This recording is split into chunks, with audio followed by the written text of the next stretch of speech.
Bismillah, Assalamualaikum warahmatullahi wabarakatuh. Alhamdulillah kita bertemu kembali di semester genap ini. Bab pertama yang akan kita bahas untuk mata kuliah akuntansi pajak ini adalah konsep dasar dari akuntansi pajak. Dalam akuntansi, sebagaimana kita sudah pahami bersama, bahwa pencatatan maupun pembukuan itu merupakan suatu hal yang sangat penting dan diperlukan dalam setiap aktivitas. Begitu pula untuk perpajakan. Jadi pembukuan ini di dalam perpajakan ini sangat penting banget dan diperlukan dalam aktivitas untuk menunjang kegiatan perpajakan kita atau untuk menunjang pelaporan pajak yang kita berikan atau kita laporkan. Informasi pembukuan diperlukan untuk menghitung berapa besar pajak yang terhutang dan untuk verifikasi atau untuk ngecek ya, untuk melihat apakah betul pajak yang kita bayarkan itu sudah sesuai dengan pencatatan ataupun pembukuan yang sudah kita lakukan. Serta dibutuhkan ketika terjadi pemeriksaan maupun investigasi terhadap kebenaran penghitungan jumlah utang dari pajak tersebut. Jadi ketika suatu WP tidak memiliki pencatatan maupun pembukuan sama sekali, maka dia akan kesulitan dalam menghitung jumlah pajak yang terhutang yang akan disetorkan ke kas negara. Kalau misalkan jumlahnya ngawur, boleh nggak? Ya tidak boleh. Semuanya harus dilakukan berdasarkan data yang dia miliki, yaitu berdasarkan pencatatan dan pembukuan yang mereka lakukan. Pembukuan yang dilakukan oleh WP untuk kepentingan perpajakan ini sebenarnya akan memberikan kemudahan bagi WP dalam mengisi SPT. Karena di dalam mengisi SPT, acuan kita adalah dari pembukuan yang kita lakukan. Jadi di situ akan ada pencatatan terkait dengan bagaimana aktivitas usaha kita atau berapa besar penghasilan ataupun pendapatan maupun biaya-biaya, sehingga akan ketemu berapa besar laba fiskal dan lain sebagainya. Itu akan tertuang di dalam SPT ketika kita mengisi SPT. Jadi ketika tidak ada pembukuan, secara otomatis kita juga akan kesulitan. Masa iya sih jumlahnya akan terserah kita? Secara otomatis pula ketika ngisi kalau jumlahnya tidak sesuai, itu nanti juga akan kesulitan kita mengisi SPT tersebut. Kemudian mempermudah dalam perhitungan penghasilan kena pajak. Kita tahu bahwa dalam menghitung jumlah penghasilan jumlah pajak yang terhutang, semuanya dikalikan atau dasar perhitungannya adalah besaran penghasilan kena pajak. Jadi dari penghasilan kena pajak tersebut, maka kita akan dapat menghitung berapa dikalikan persentase sesuai ketetapan Dirjen Pajak, maka akan ketahuan berapa besar pajak yang terhutang atau yang harus kita bayarkan ke kas negara. Kemudian yang ketiga, penyajian informasi tentang posisi finansial dalam pembukuan untuk perpajakan ini dapat menyajikan informasi tentang posisi finansial dan hasil usaha untuk bahan analisis atau pengambilan keputusan ekonomi perusahaan tersebut. Jadi di dalam laporan keuangan atau di dalam pembukuan yang dilakukan atau dibuat oleh WP, hal ini dijadikan atau dapat dimanfaatkan untuk pengambilan keputusan ekonomi di aktivitas atau di entitas usaha tersebut. Jika kita lihat apakah semua WP yang ada di Indonesia mereka sudah melakukan pembukuan, kalau kita lihat dari jenis WP-nya, WP badan maupun orang pribadi, tentu saja kalau untuk badan seharusnya, baik pribadi maupun badan, seharusnya mereka semuanya sudah melakukan pembukuan. Mereka semuanya harus sudah memiliki pembukuan atau pencatatan tersebut. Tetapi ketika WP yang sifatnya perorangan dan dia bukan merupakan pegawai yang berpenghasilan tetap, maka banyak ditemukan bahwa mereka hanya mengisi SPT-nya dengan perkiraan saja. Nah, hal ini yang akan berakibat buruk juga pada perpajakan yang ada di negara kita, karena memang pajak itu dihitung dengan jumlah yang pasti karena ditetapkan tarifnya, dan kita sudah diberikan kemudahan, diberikan kepercayaan, yaitu dengan sistem self assessment, sehingga yang mengetahui berapa besaran jumlah penghasilan kena pajak ya sebenarnya kita sendiri kalau WP orang pribadi maupun badan itu. Maka diperlukan apa?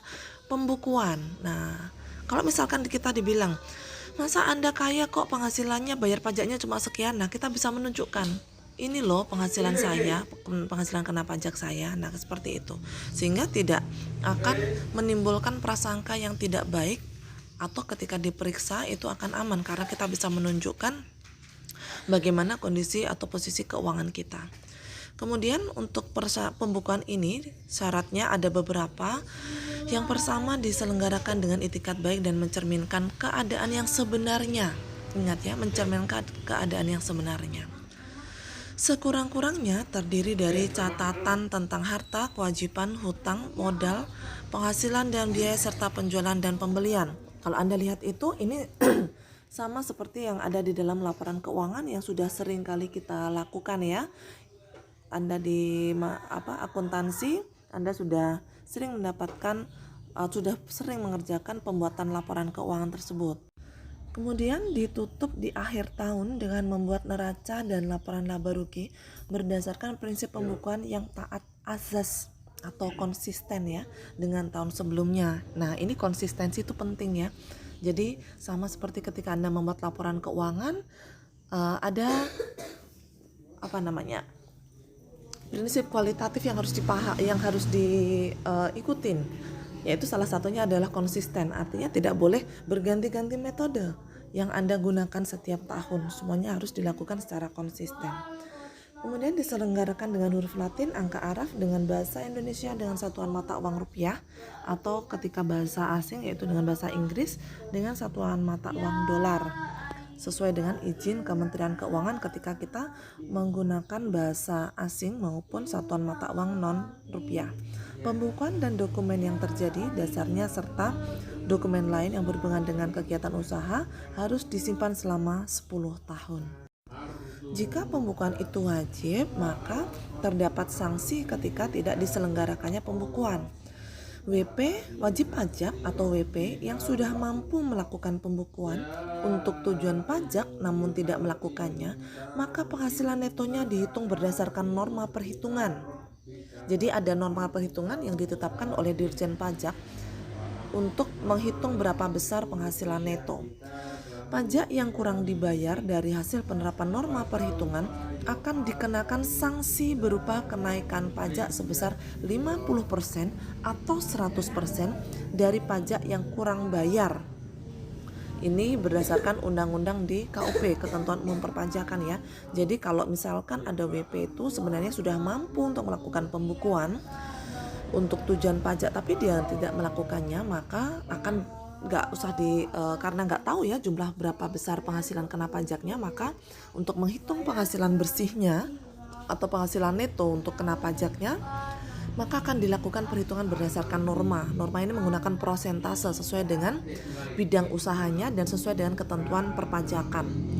Nah, dari norma perhitungan tadi akan dikenakan sanksi 50% ataupun 100%. Dari tadi kita dengar, kita lihat kok mirip ya Bu dengan akuntansi. Kalau kita lihat dari tujuan pembukuan dan lain sebagainya tadi, di akuntansi juga sama Bu dengan pajak. Nah, memang di sini untuk tujuan perpajakan itu kita memang membutuhkan pencatatan sebagaimana kita lakukan pencatatan dan pembukuan sebagaimana kita lakukan di dalam aktivitas akuntansi kita selama ini. Di sini dapat kita lihat hubungan antara akuntansi pajak dengan akuntansi komersial ya. Kita lihat dari tujuannya dulu. Untuk akuntansi komersial, tujuannya adalah menyediakan laporan dan informasi keuangan serta informasi yang lain kepada pihak pengambil keputusan. Jadi tujuannya untuk pengambilan keputusan terkait dengan aktivitas usahanya. Sedangkan untuk pajak tujuannya adalah menyajikan laporan keuangan dan informasi lain yang berhubungan dengan pajak atau tax compliance kepada administrasi pajak. Jadi kalau untuk akuntansi pajak ini hanya dikhususkan untuk perpajakan saja. Tidak bisa kita tujukan untuk supplier, stakeholder, kayak misalkan stakeholder lain, misalkan pemegang saham, kemudian calon investor dan lain sebagainya, tidak. Jadi untuk laporan perpajakan ini nanti atau akuntansi pajak ini nanti hanya kita tujukan untuk pemenuhan administrasi perpajakan saja, berbeda dengan akuntansi komersial. Nah, mungkin Anda pernah lihat laporan keuangan yang dipublish dari BEI. Nah, itu yang kita sebut sebagai akuntansi komersial. Kalau yang kita pelajari di semester ini adalah akuntansi pajak. Karena kita mempelajari akuntansi pajak, maka di sini undang-undang pajak memiliki prioritas untuk dipatuhi utama. Jadi utamanya kita perhatikan undang-undang dan aturan pajak yang berlaku itu seperti apa. Kita utamakan, kita dahulukan di atas praktek dan kelaziman akuntansi yang sudah kita pelajari sebelumnya.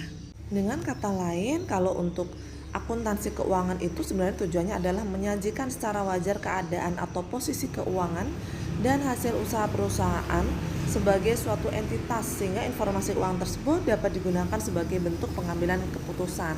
Sedangkan untuk akuntansi perpajakan itu digunakan untuk menetapkan berapa besar sebenarnya penghasilan kena pajak, dan untuk menghitung kalau sudah ketemu penghasilan kena pajaknya, untuk menghitung besar pajak yang terhutang. Jadi tujuannya itu.